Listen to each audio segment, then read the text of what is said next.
The Elf of the Rose by Hans Christian Andersen. In the midst of a garden grew a rose tree in full blossom, and in the prettiest of all the roses lived an elf. He was such a little wee thing that no human eye could see him. Behind each leaf of the rose he had a sleeping chamber. He was as well formed and as beautiful as a little child could be, and had wings that reached from his shoulders to his feet. Oh, what sweet fragrance there was in his chambers, and how clean and beautiful were the walls, for they were the blushing leaves of the rose. During the whole day he enjoyed himself in the warm sunshine, flew from flower to flower, and danced on the wings of the flying butterflies. Then he took it into his head to measure how many steps he would have to go through the roads and crossroads that are on the leaf under the linden tree. What we call the veins on the leaf he took for roads, aye, and very long roads they were for him, for before he had half finished his task, the sun went down. He had commenced his work too late. It became very cold, the dew fell and the wind blew, so he thought the best thing he could do would be to return home. He hurried himself as much as he could, but he found the roses all closed up, and he could not get in. Not a single rose stood open. The poor little elf was very much frightened. He had never before been out at night, and had always slumbered secretly behind the warm rose leaves. Oh, this would certainly be his death.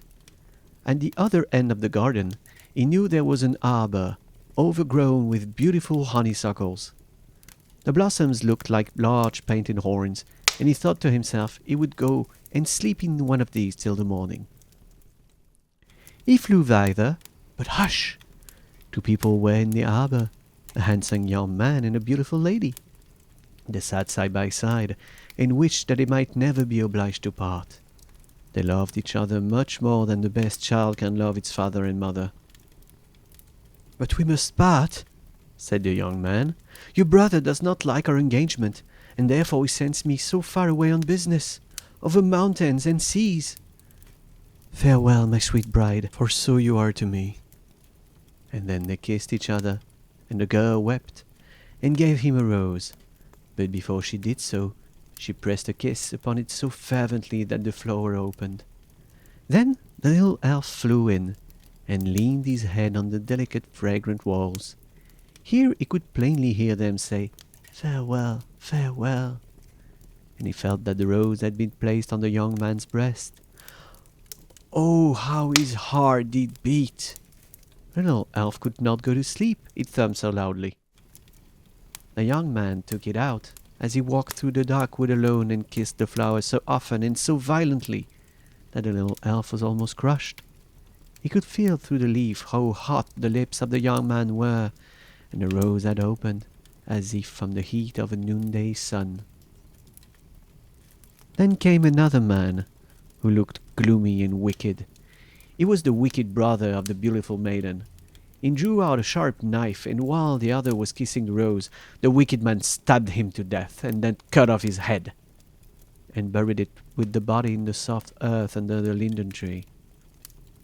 "Now he is gone, and will soon be forgotten," thought the wicked brother. "He will never come back again. He was going on a long journey over mountains and seas. It is easy for a man to lose his life in such a journey. My sister will suppose he is dead, for he cannot come back, and she will not dare to question me about him." Then he scattered the dry leaves over the light earth with his foot, and went home through the darkness. But he went not alone, as he thought. The little elf accompanied him. He sat in a dry rolled-up linden leaf, which had fallen from the tree onto the wicked man's head as he was digging the grave. The hat was on the head now, which made it very dark, and the little elf shuddered with fright and indignation at the wicked deed. In the dawn of morning, before the wicked man reached home, he took off his hat and went into his sister's room. There lay the beautiful blooming girl, dreaming of him who she loved so, and who was now, she supposed, travelling far away over mountain and sea. Her wicked brother stooped over her, and laughed hideously, as fiends only can laugh. The dry leaf fell out of his hair upon the counterpane, but he did not notice it, and went on to get sleep during the early morning hours. But the elf slipped out of the withered leaf, placed himself by the ear of the sleeping girl, and told her as in a dream of the horrid murder, described the place where her brother had slain her lover and buried his body, and told her of the linden tree in full blossom that stood close by. "That you may not think this is only a dream that I have told you," he said, "you will find on your bed a withered leaf." Then she awoke and found it here. Oh, what bitter tears she shed, and she could not open her heart to anyone for relief. The window stood open the whole day, and the little elf could easily have reached the roses or any of the flowers, but he could not find it in his heart to leave one so afflicted. In the window stood a bush bearing monthly roses. He seated himself in one of the flowers and gazed on the poor girl. Her brother often came into the room, and would be quite cheerful in spite of his base conduct, so she dared not say a word to him of her heart's grief. As soon as night came on, she slipped out of the house and went into the wood, to the spot where the linden tree stood, and after removing the leaves from the earth, she turned it up, and there found him who had been murdered. And oh, she wept and prayed that she also might die. Gladly would she have taken the body home with her, but that was impossible. So she took up the poor head with the closed eyes, kissed the cold lips, and shook the mold out of the beautiful hair. "I will keep this," said she. And as soon as she had covered the body again with the earth and leaves, she took the head and a little sprig of jasmine that bloomed into the wood, near the spot where he was buried, and carried them home with her. As soon as she was in her room, she took the largest flower pot she could find, and in this she placed the head of the dead man, covered it up with earth, and planted the twig of jasmine in it. "Farewell, farewell," whispered the little elf. He could not any longer endure to witness all this agony of grief. He therefore flew away to his own rose in the garden, but the rose was faded, only a few dry leaves still clung to the green hedge behind it. "Alas! Oh, soon all that is good and beautiful passes away," sighed the elf. After a while he found another rose, which became his home. Far among its delicate fragrant leaves he could dwell in safety. Every morning he flew to the window of the poor girl, and always found her weeping by the flower pot.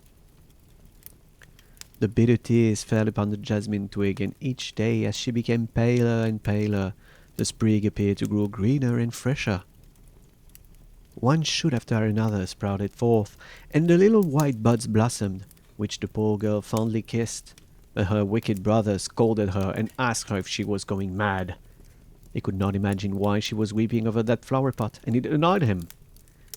He did not know whose closed eyes were there, nor what red lips were fading beneath the earth. And one day she sat and leaned her head against the flower pot, and the little elf of the rose found her asleep. Then he seated himself by her ear, talked to her of that evening in the arbor, of the sweet perfume of the rose, and the loves of the elves. Sweetly she dreamed, and while she dreamt, her life passed away calmly and gently, and her spirit was with him whom she loved, in heaven. And the jasmine opened its large white bells, and spread forth its sweet fragrance. It had no other way of showing its grief for the dead.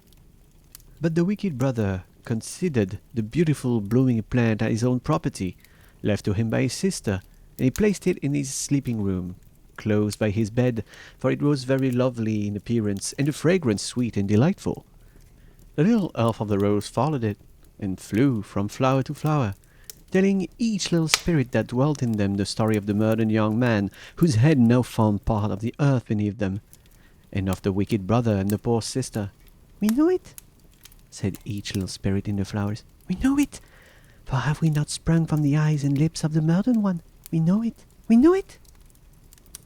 And the flowers nodded with their heads in a peculiar manner. The elf of the rose could not understand how they could rest so quietly in the matter, so he flew to the bees, who were gathering honey, and told them of the wicked brother, And the bees told it to their queen, who commanded that the next morning they should go and kill the murderer. But during the night, the first after the sister's death, while the brother was sleeping in his bed close to where he had placed the fragrant jasmine, heavily flower cup opened, and invisibly the little spirits stole out, armed with poisonous spears. They placed themselves by the ear of the sleeper, told him dreadful dreams, and then flew across his lips and pricked his tongue with their poisoned spears. "Now we have revenged the dead," said they, and flew back into the white bells of the jasmine flowers.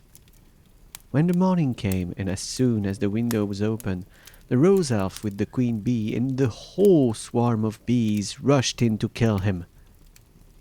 But he was already dead. People were standing round the bed and saying that the scent of the jasmine had killed him.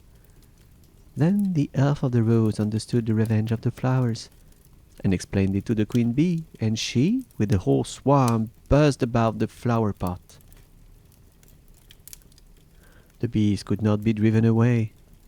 Then a man took it up to remove it, and one of the bees stung him in his hand so that he let the flower pot fall, and it was all broken to pieces. Then everyone saw the whitened skull, and they knew the dead man in the bed was a murderer. And the queen bee hummed in the air and sang of the revenge of the flowers, and of the elf of the rose, and said that behind the smallest leaf dwells one who can discover evil deeds and punish them also.